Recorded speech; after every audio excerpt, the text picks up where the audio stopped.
the more I think about it, the more I realize that Biko is still as important and relevant now as he was in the 70s. And for me, it's particularly challenging white supremacy in South Africa, in Africa, and in the world. Particular understandings of race that Biko speaks about is incredibly important. So to talk about the fact that being black is a political identity and it's not an actual biological fact is incredibly important. But also his discussions around white liberals and their presence in our movements have been really important in how we've shaped our own movement as Rhodes Must Fall and Fees Must Fall and Decolonize UCT Law.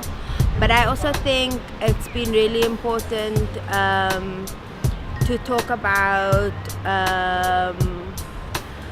black reaction to racism. So when Biko talks about first they want to kick us and then tell us how to react to the kick, is I think what many black people, including myself, experience from a range of white people, from the white supremacists to the white liberals, etc.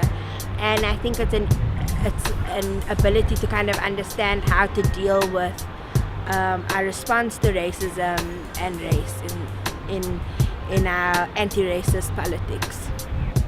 Yo, what can I tell you about Steve Biko? Steve Biko is, I would say someone who, in the midst of a lull in the political space of the country in his time, gave black people a voice in realizing the idea that we are oppressed as a group, and therefore the only antithesis to that thesis must be a group solidarity as well. Much like if you would say the Rhodes Must Fall movement in 2015, when there was a lull in the political space of young people in South Africa,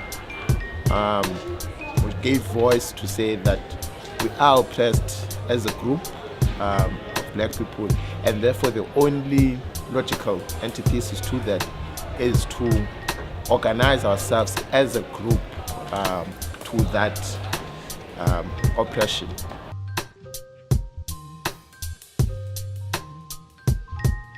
So I think it's important to commemorate Black Wednesday because we're challenging, I don't want to talk because I think sometimes media freedom can be quite a liberal thing, but we're challenging censorship and how not only media but political organizations and people in politics get censored, whether it's by the state or the university, etc. And so we constantly have to challenge being censored so that we're able to speak to the injustices that we experience. It's important for our time because I don't think there is any investment currently in counter-hegemonic writings that happens in the media space. If you look, something that has been said time and time again, the owners of the media, it's a one certain narrative. I don't think in today's, in the status quo today, we have such newspapers that speak against the status quo. We have newspapers that speak against the government, which I don't think is the same as speaking against the status quo.